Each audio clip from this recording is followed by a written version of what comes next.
Today's businesses are on a vigilant watch for threats in an ongoing cyber war. It's time to get real-world solutions to protect and secure your valuable business information anytime, anywhere.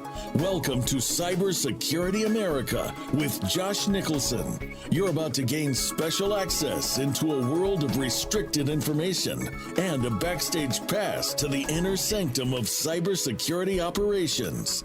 Here's your host, Joshua Nicholson. Welcome to the show, Cybersecurity America. I'm your host, Joshua Nicholson. Today, we have a great opportunity to interview Josh Stabner. Josh Stabner is a Chief Information Security Officer at General Atlantic, where he leads the firm's cybersecurity efforts as part of the information technology team. So prior to General Atlantic, Josh was Managing Director and Chief Information Security Officer at Pine River Capital Management, where he established and developed a leading cybersecurity function.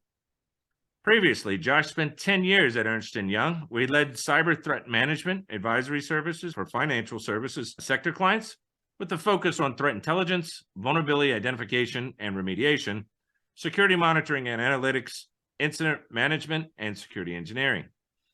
In addition, Josh serves as the chairman of the FS-ISAC Alternative Investors Council and formerly served as a cybersecurity advisory board member for Pace University's Seidenberg School of Computer Science and Information Systems.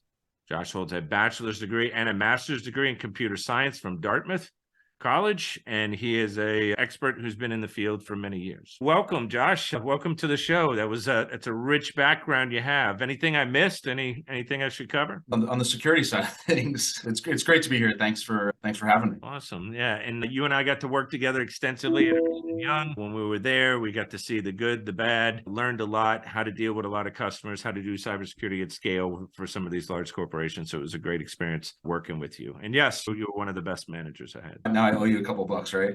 There you go. I think, Josh, the first thing I think everyone asks a lot of questions, I know you hear this a lot, is that the journey to CISO, that journey that going from where you and I were consultants and working our way up in Ernst & Young, and how you developed into the CISO that you are today. So do you want to help us and some of our listeners understand that journey, and where are some pointers that they may learn across that way? Because I think at the end, when everybody looks at their cybersecurity program, a lot of time or career, they really see CISO as that top, and they always mention that as a goal. But what kind of your thoughts on your personal journey so far?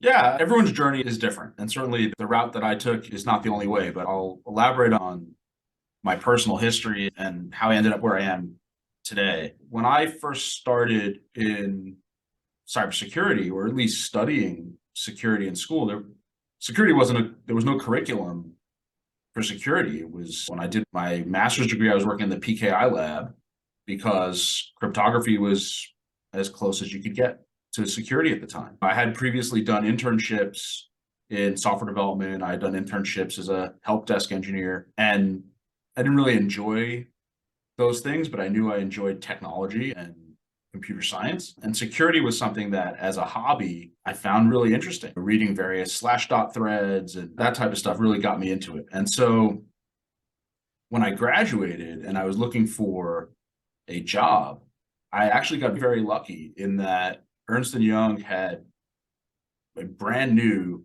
penetration testing team in New York. And New York is where I'm from, New York City area.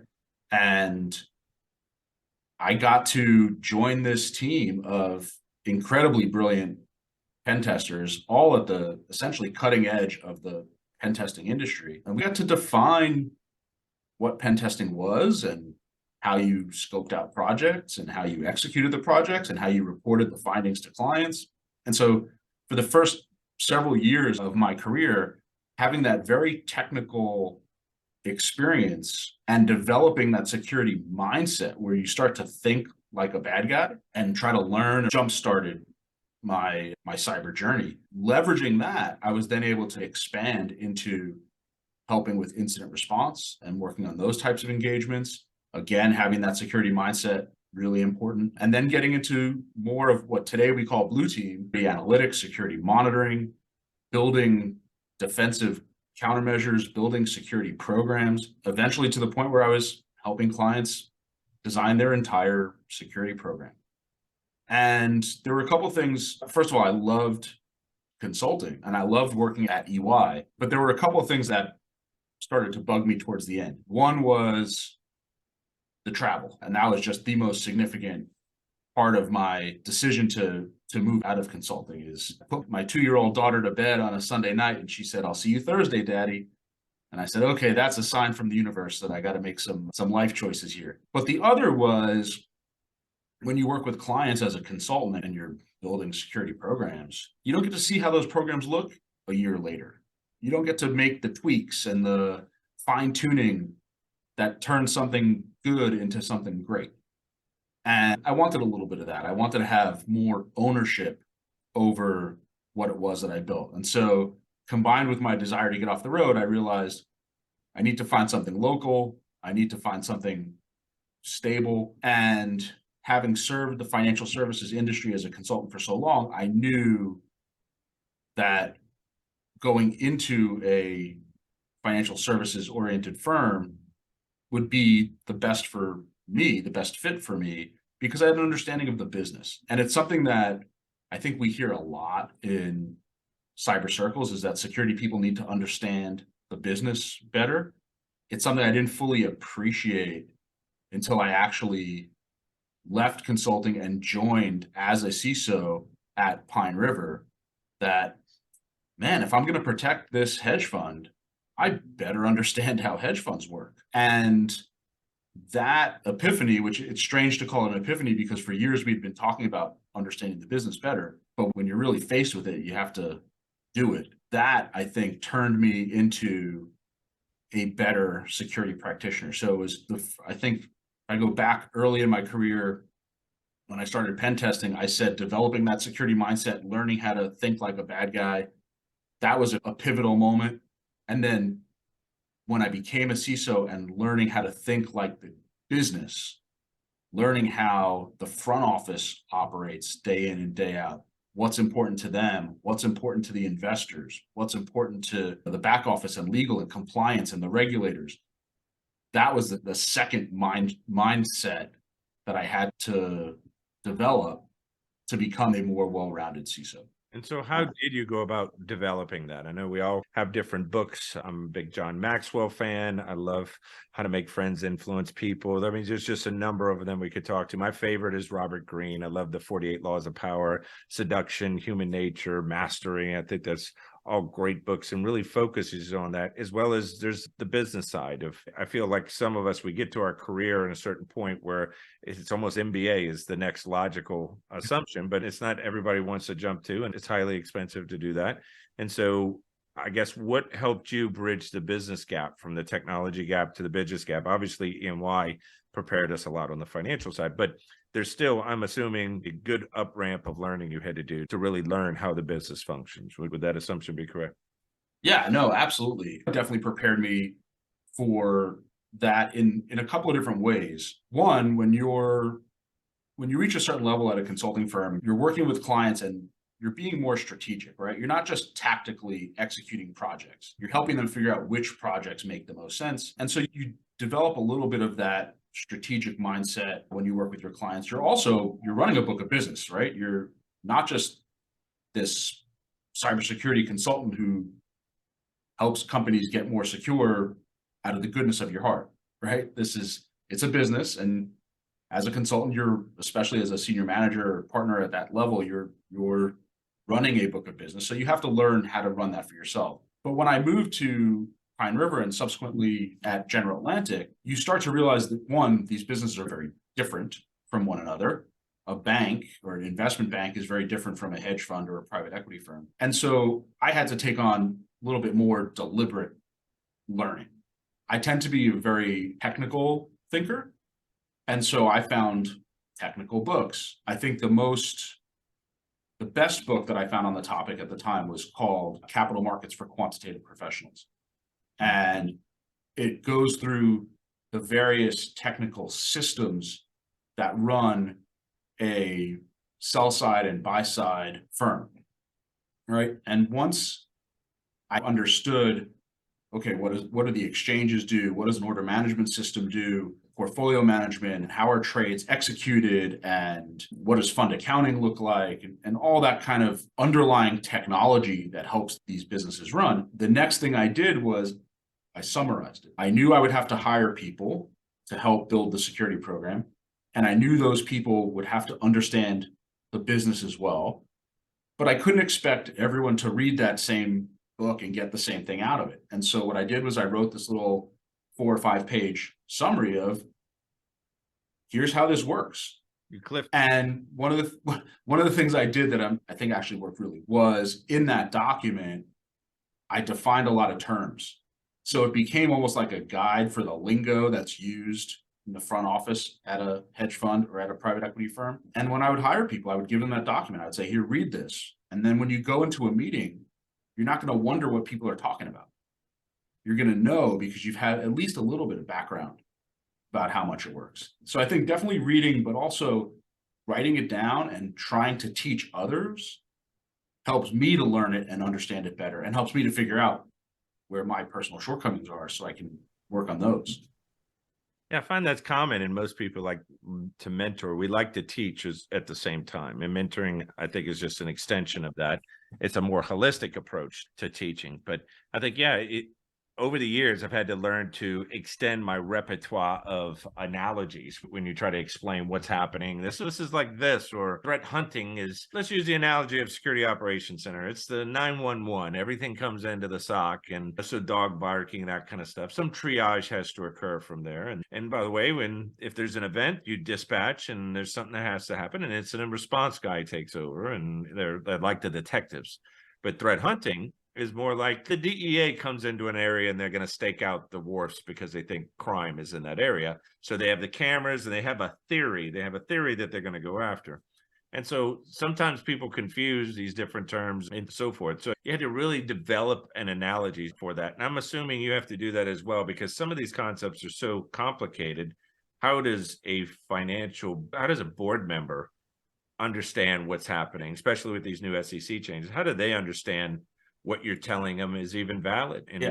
You're exactly right. It's actually another thing that working so long at a place like EY had prepared me for. It's important to be able to know, as I mentioned, you got to know the business of the company that you're protecting, but you also have to know how to speak to those business people. And so in cyber, we talk a lot about the board and how do you communicate to the board and how do you get someone who's only concerned about dollars and cents to respond to cybersecurity threats or your requests for budget or any topic that you need to bring up at that level. And so working at a place like EY where you're constantly writing presentations for very senior level folks, you're giving presentations to senior level folks, it's great practice for the day that you finally become a CISO and that becomes your job. That becomes not a once or twice a year thing. That becomes a once a month or several times a week. Analogies are great. I find that when you can speak with comparative language and draw analogies or comparisons to things that people understand, whether it's sports or popular science or movies or whatever, that helps. But again, putting things in business terms helps.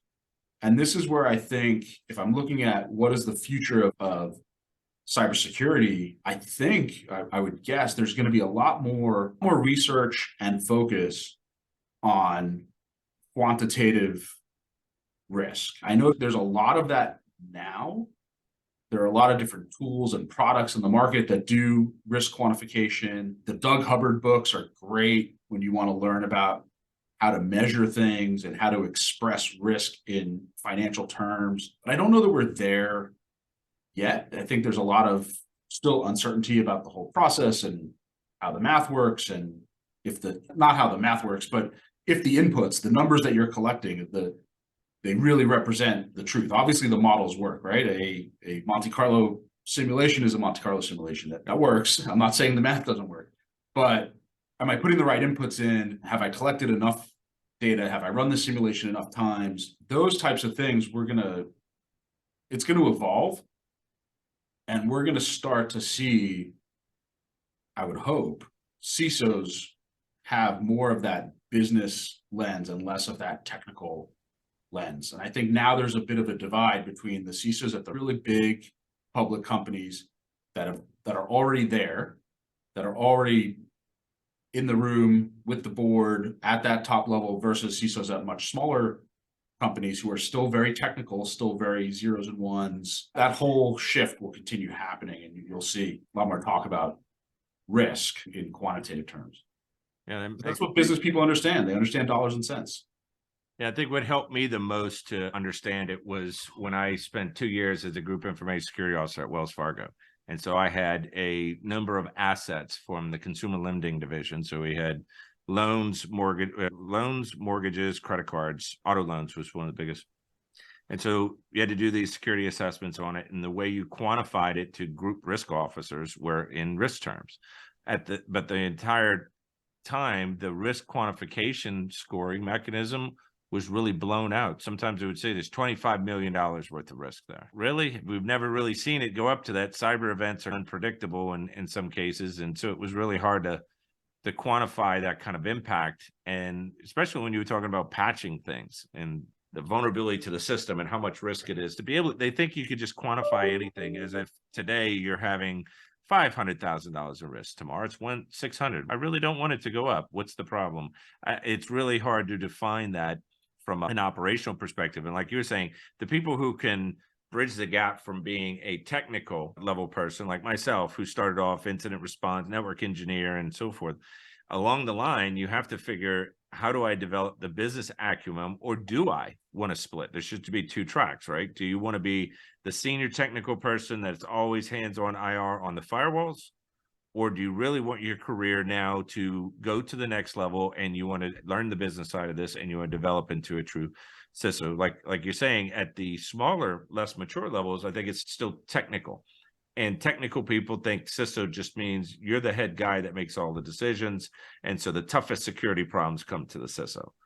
But when you're in big organizations, financial institutions, its maturity demands a completely different level of engagement and development of cybersecurity that the smaller, more technical people are just never really going to understand. And so how do you get into that pipeline to do that kind of work? Does that make sense? Sure. You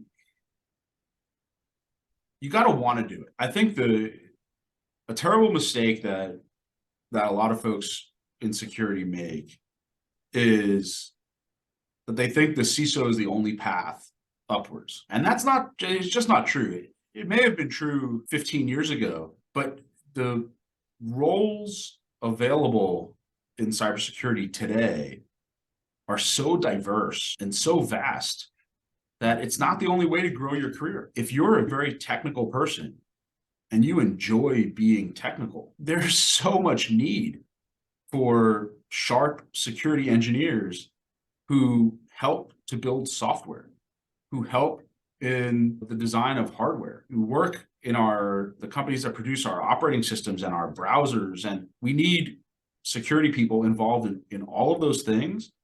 And it's okay to speak zeros and ones. And by the way, I'm not just saying this from an emotional perspective, from a career growth, financial growth, like, you can make a lot of money as a security engineer who focuses on just the security within an operating system, right? You don't have to run a cyber program. You don't have to be the CISO. You don't even have to manage people.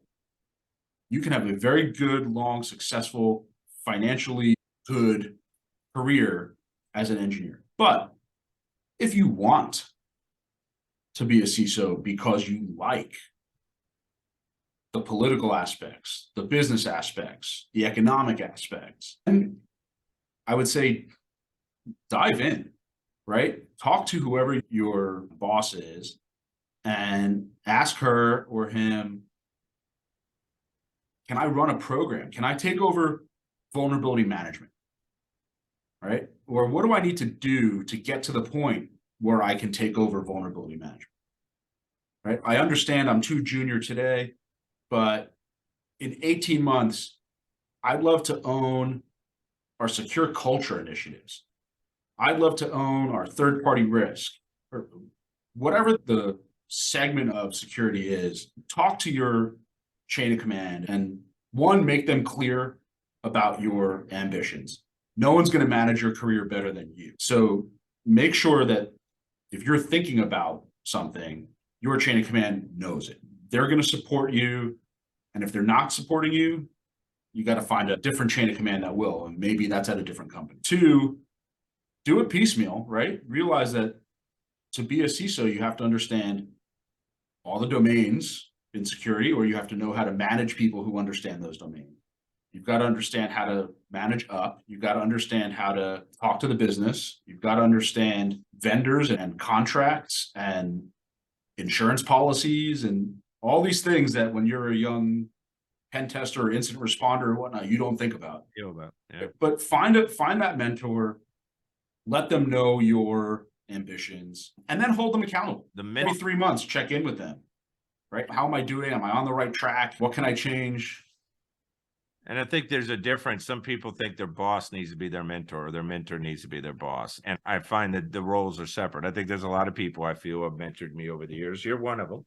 And that doesn't mean that mentor is your boss. My direct supervisor, I report to the chief operating officer. So that, I think, a tremendous leader, but at the same time, I wouldn't view as a complete mentor. But there's other people that don't have to be in your chain of command. I think the younger generation feels that your direct supervisor has to be a mentor. But if you're not getting mentorship from your leadership, there's other people in the industry that are either horizontal or in other companies that can help provide some of that mentorship. I agree 100%. And in fact, again, thinking back to my consulting days, I had clients who were mentors. I had clients who I wanted to emulate. They probably didn't even know that I looked at them as a mentor. But the best mentors are the ones where there's this mutual agreement. There's an established relationship. You both know, hey, we're in this together. And you're right, it doesn't have to be your boss. It can be. And look, the thing I'm most proud of in my whole career is the number of people that have worked for me that are now CISOs themselves. And that's because we had a mutual understanding. They wanted to grow. I wanted to help them to grow. It's not everyone that's ever worked for me that's gotten to that point, but the ones that wanted it, I was there for them. If you or whoever's listening to this, you have the same similar ambitions, make them known. No one can read your mind, and a good boss or a good CISO is not going to assume that everyone wants to be where they are, because they don't. So, like I said, some people they can grow into technical roles. Look at my role. I was a CISO before coming to EY, but in my career in the last several years, I've been offered several CISO roles. I turn them down because I like being in the consulting managed services side. Like, I have 300 customers right now that I have to manage. So I'm on 15 to 17 strategic calls throughout the month. I know what cybersecurity is working at some of the biggest companies in the world. How do you have time to do a podcast? Because it's in the evening most of the time, and it's talking about the exact same thing that we do all day long. But it gets me some good insight. How is Microsoft Defender, for instance, working when you first deploy it? How are the Splunk instances, what you're seeing in different use cases and different customer sets? It is a fascinating insight, and it makes it really dynamic. Now, when I was working in industry, yes, you had a great insight to seeing a program development over the time period, like you were talking about. I thought it's a phenomenal insight into something.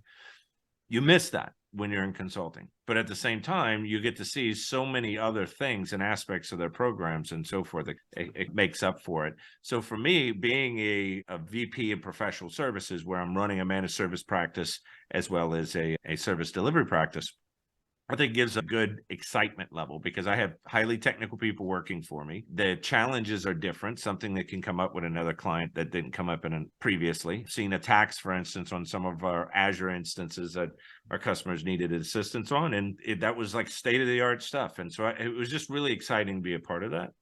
And so, like you were saying, not everybody can I go back to the industry and accept a CISO role? Absolutely.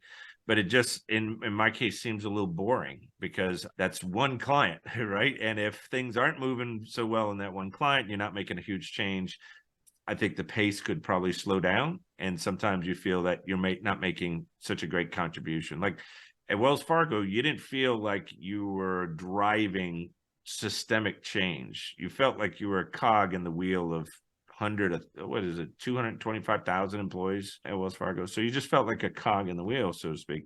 Met a lot of great people, was able to do a lot of things, but I think some of our people get disheartened when they think about the CISO role. They finally get into it and they see how much paperwork it could be in many cases, how many dealing with audit findings. Reporting up is a whole new skill. You used to think just the facts matter. It's not. It's the way you position it and what does this mean and what's the greater context and all that stuff. I think everything you said is true, but there's also, I think you have to consider the company that you join as a CISO. Now, obviously, if you're working at a big bank like a Wells Fargo, for example, you could be on the security team and you could be promoted up the ranks to CISO one day. That happens, and that's great. The company, the culture. For me, there was a lot of that bureaucratic stuff that, as you said, it's not super appealing. And I wanted, when I found my first CISO role, I wanted it to be at a very small company. And I knew I loved financial markets. I find this stuff fascinating. And a hedge fund seemed like a good fit. It was a small company, 400 employees. They had a lot of money under management. They had 16 billion under management at the time. But I was the first CISO for them, and that was my first CISO role. Wow. And so I got to define essentially everything. I had a great relationship with the founder CEO, and we worked together along with my boss, our CIO, and we built that program right-sized for that firm. And for a first-time CISO, that was great because I wasn't diving into the deep end. I wasn't drowning. I was being deliberate about the way we built the program.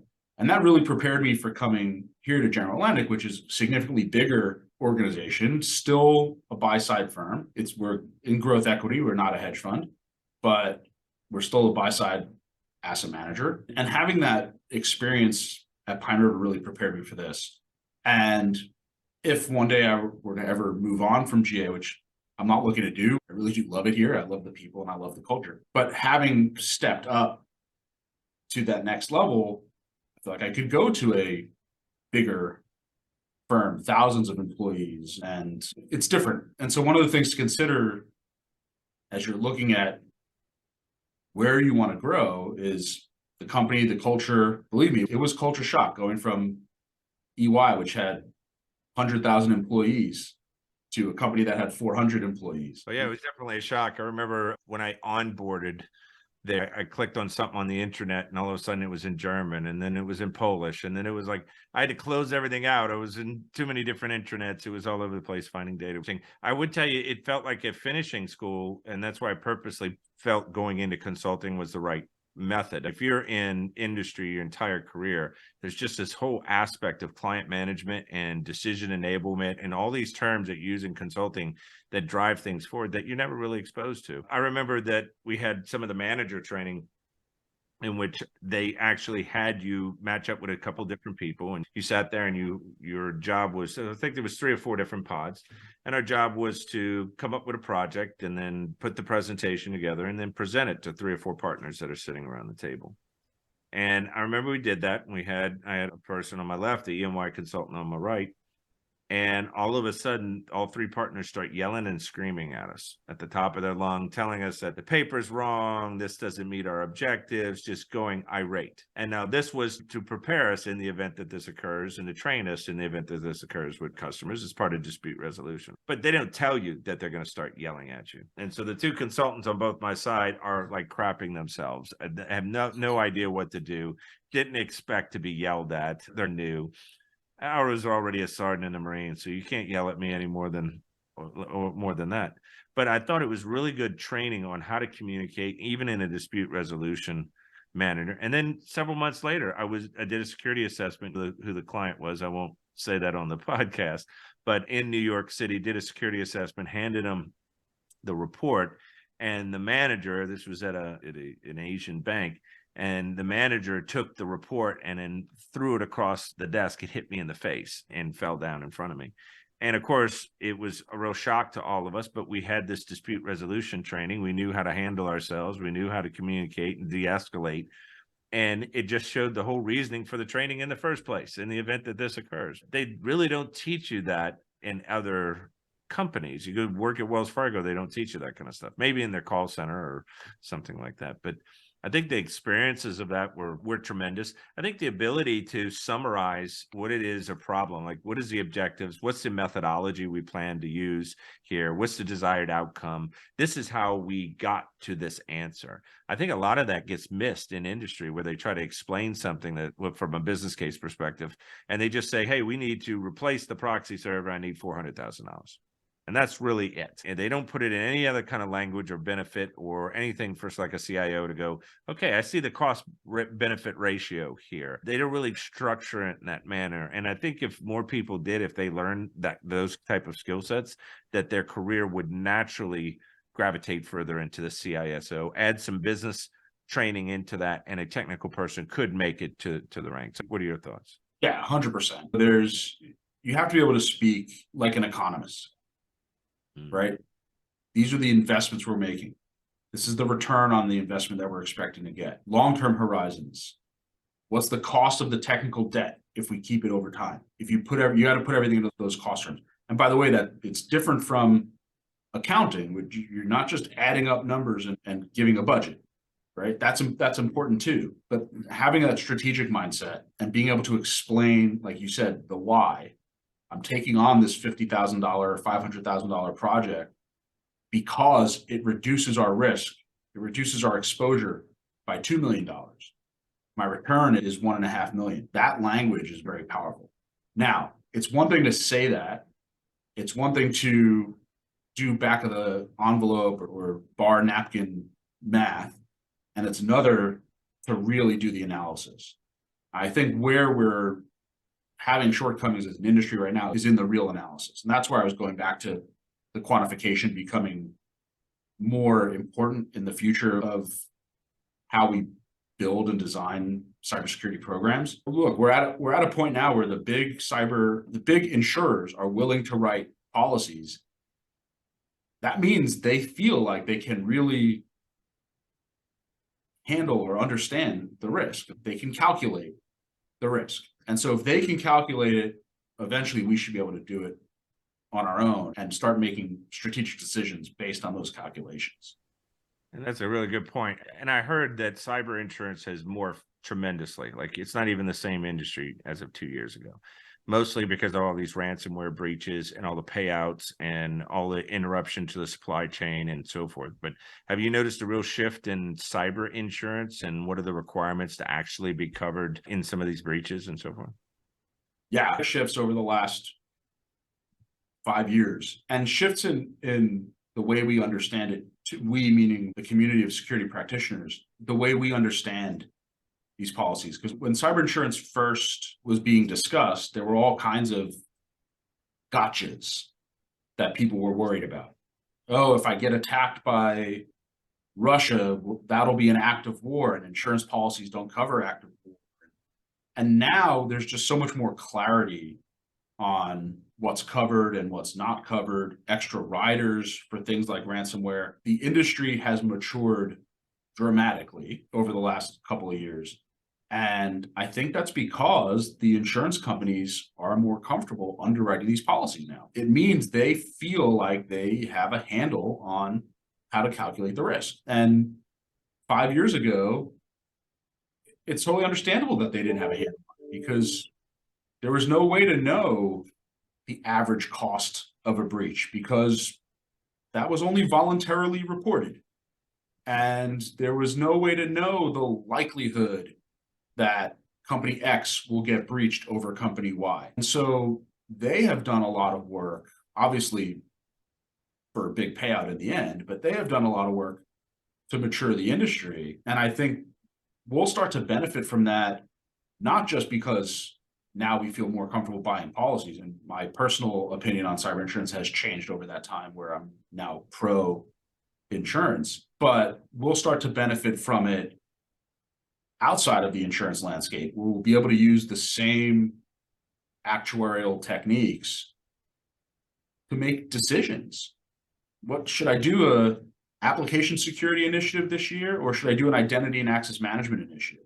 I've only got X number of dollars in the budget. So I probably can only do one. And having that return on investment flushed out would really help make that decision, right? I think that's what you have to deal with all the time, is that a constraint to the budget. So what would you recommend for the technical people, or let's say the business level folks who want to be a CISO, but they would feel completely outgunned? Their technical team would use terms they don't understand. I would assume there is some technical rapid training you would see where someone with a business degree would be able to pick up enough cyber terms to give some kind of overview of what these technical teams are saying. Because I can imagine, I'm technical, so I don't have the problem, but I can imagine not being and sitting there and having these requests come up for these solutions and these managed services, or whether it's in-house or whatever it is, and trying to make a decision and give governance and not have any clue really what that does from a technology perspective. So where is that security manager type training you think could rapidly advance someone's career?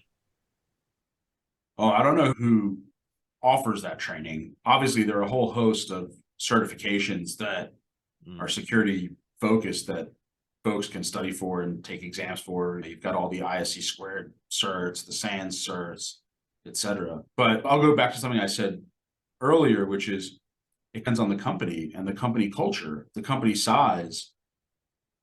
It's very conceivable that there are companies large enough where the CISO doesn't have to be a security practitioner. They just have to be a good manager. They have to know how to hire the right people. They have to know how to run big programs and big budgets. And then the opposite of that is when you get to a smaller company where, your security team is 1 or 2 people or sub 50 people. In that case, the technical chops are going to be a lot more important because that person's not going to be able to abstract themselves from all the different projects that are going on and all that. Whereas in a bigger company with a different culture, perhaps they can. There are a lot of smaller firms in the financial services industry, when you're talking about tiny asset managers, credit unions, things like that, where the CIO and the CISO are the same person. If you remember too, we were on an account in California, and we did this deliverable in which the client said, I don't like the idea of red, green, where we had red, yellow, and green for the markings. High, medium, and low. Because they had a lot of red right on the paper. And so can you make it a shade of blue, if you recall? And I didn't understand that. It didn't make sense to me. And then I go home, and my 9-year-old comes home and brings me that piece of paper, and he goes, I said, how was school today? He says, great, Dad, no reds. And so that's what the psychology was, is that he had red on the highs and didn't want that showing up on the paper. How much of that kind of psychology plays into decision making in some cases, the way you position a solution to something, right? As a CISO, you're dealing with several different stakeholders in several different areas. And they have different agendas, and they have different projects, and they have different budgets. And I guess it's the skill of how do you weave that between them all, and you weave them together into some cohesive message to say, this is what I want to do for you, and I want to move that kind of program forward. One of the things that I interviewed Bruce Schneider, I think I said his last name, Schneider, and yesterday, just had a phenomenal chat. He had one of these books he called The Hacker Mindset. And he talked about how you had taxonomy of a tax person whose job is a tax avoidance strategy. It's to hack the code system, essentially, where you're not going to pay taxes. That's your job to do that. Find loopholes. That's hacking in the system. And so just to think of that in everyday life, of just having that mindset. And I think you were talking about that earlier. I wrote myself a note about it, where you're talking about developing that mindset. It's not about the book of knowledge you remember, like what's all the hashing algorithms that you can use, SHA-256 to MD5 to all that. That's not where the rubber meets the road. It's more the analytical skills on how to formulate that into a business strategy, contextualize that, and be able to make decisions for the business that really there was a gulf between the two before. Is that right? Yeah, it totally resonates. It's exactly what I had in mind earlier when I was talking about having a security mindset or being able to think like the bad guy. That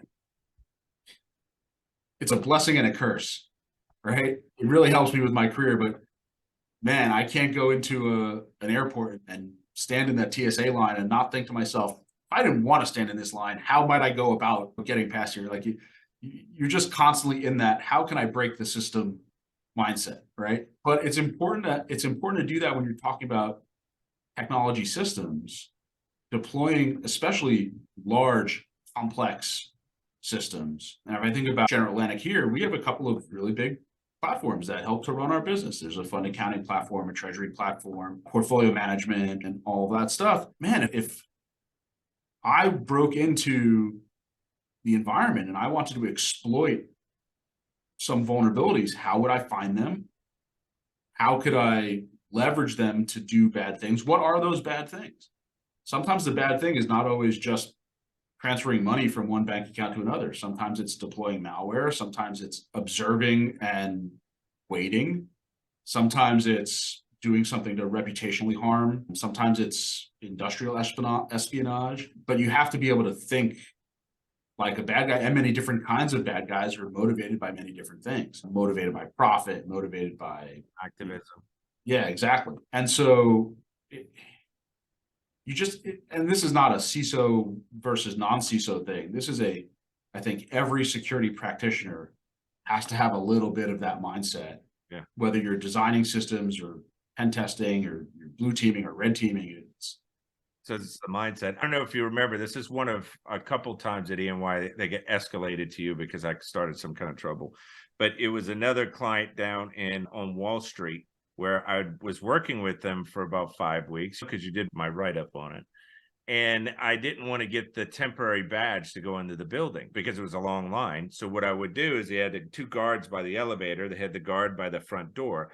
And I would take the temporary badge and I made friends with all the guards. I was like, hey, of course you did. every day, hey, how you doing, man? Good to see you. And so they saw the face. But I would go to the front gate and then just circle around and go to the elevator. So it looked like I was actually coming from the security gate, but I wasn't. I was going on the elevator. So for 3 days, the client goes, how are you getting up here? And I told him how I was going through a temporary badge and it should never have been allowed. But at the same time, they said, go down and get a permanent badge in the security department because you're going to be here for 4 weeks before going to another city as part of phase 2 of the project.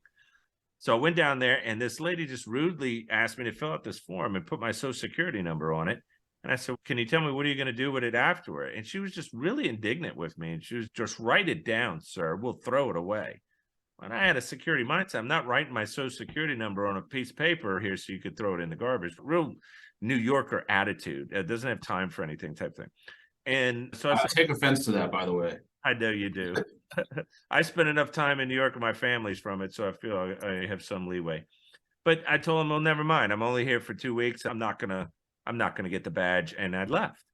And apparently it got escalated all the way up because no one's ever refused to give their social for a badge before on the program, and got escalated all the way to an EY partner. Apparently it broke a process a compliance process that they never knew could have existed. So I was fixing things on day one, my badge, right? But it was the mindset that I discovered this whole broken process. They had a great benefit from it just because I didn't want to be put at risk from her taking my social security number and throw it in the garbage can on the piece of paper.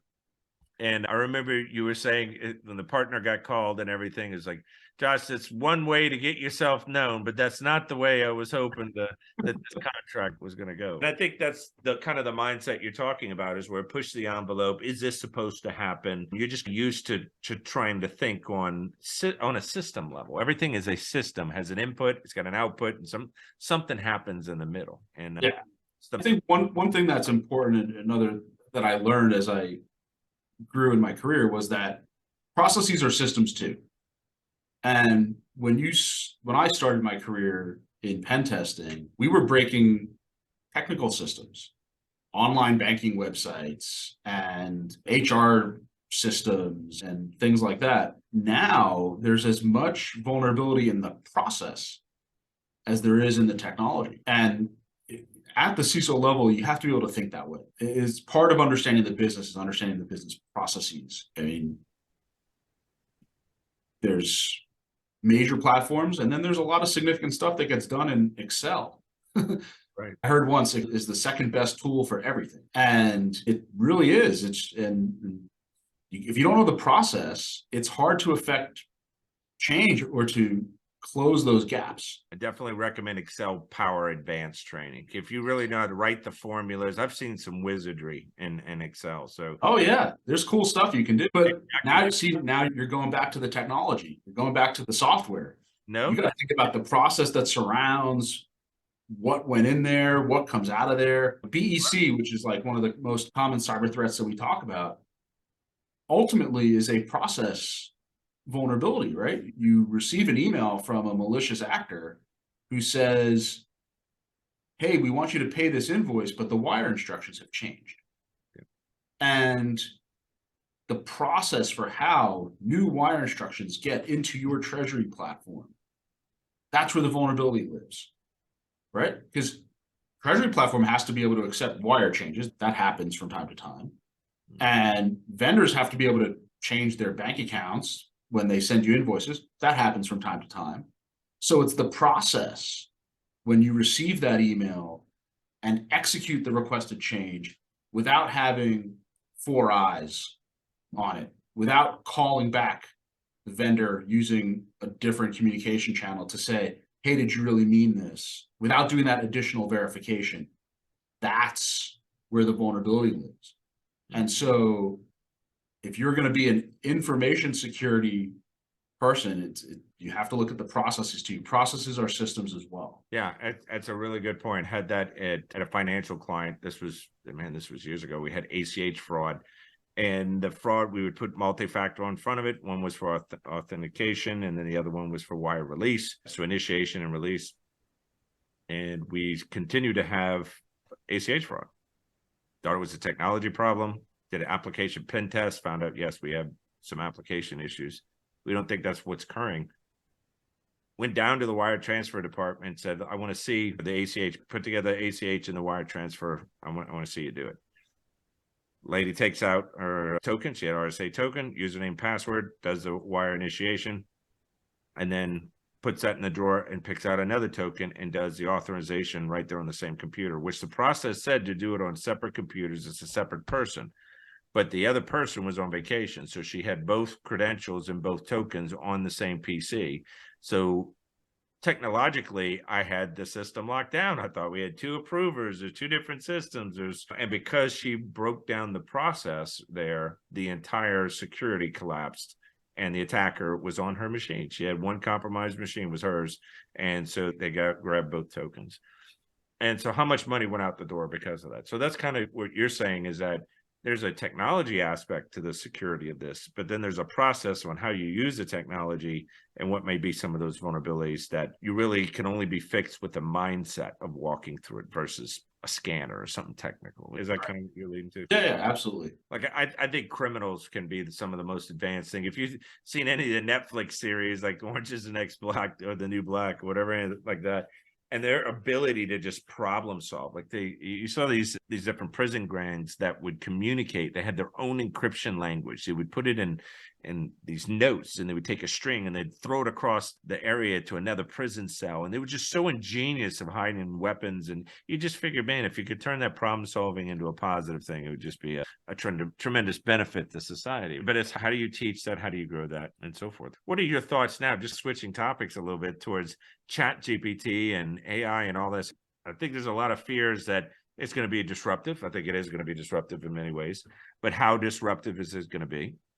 Yeah, you're going to see attackers using, are we going to have red AI against blue AI? And we're going to have good and bad forces, essentially. I think we're already probably going to have some of that. But what are your thoughts? I've used it here now to create podcast descriptions and blog from it, but how do you see it change in the world moving forward? Oh man, that's a big question. I think it's still too early to tell how it's going to change the world. I think we have big expectations for new technology, like we do for any new technology, especially the stuff that seems at face value dramatically different or flashy. Like I remember when the first iPhone came out, and everyone said, "Well, this is good. This is going to change the world," and sure enough, it did. But I also remember other technologies that were released that were supposed to be game changers that ended up going nowhere. Redbox, if you remember that. By the time Redbox came out, we had streaming Netflix. It was like I felt so bad for Redbox because everybody got used to going there, get DVDs. It was great if you could print one that you didn't have before. And then it got leapfrogged so bad. I don't even see Redbox anymore, do you? No, I don't. But ChatGPT is one of those things where you read articles, oh, it's going to replace Google and all that. I just don't know. I'm not in that on that bandwagon yet, but I do think it's cool. I have played with it. I really thought there was a vulnerability found in ChatGPT not too long ago. I don't know if you read about it, where there are controls built into the AI where it should not answer certain questions. Yeah. So in fact, one of the things I asked it to do for me was to write a phishing email, and it wouldn't do it. But someone found that if you tell it, hey, I'm going to ask you this question, you're going to give me the warning, and then after you give me the warning, just answer my question, it just goes ahead and does it. Right. It's a lot of breakdown, yeah. Yeah. So I think there's a bit of that we've yet to discover is what are the vulnerabilities in the platform itself. And then I think CISOs are going to have a tough time figuring out where it's acceptable to use. Right now, if employees at my firm wanted to upload documents into ChatGPT or some OpenAI tool and get some output from it, I would be concerned about where does OpenAI store that data? Can I go into ChatGPT and say, hey, can you share with me documents that my competitors have uploaded? Will it respond to that or not?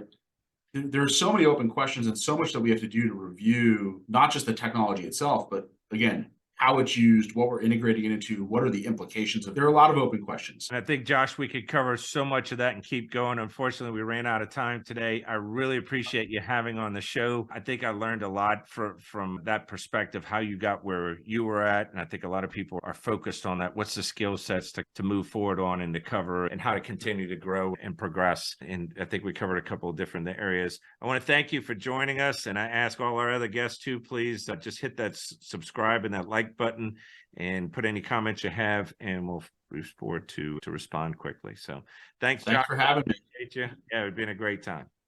Yeah.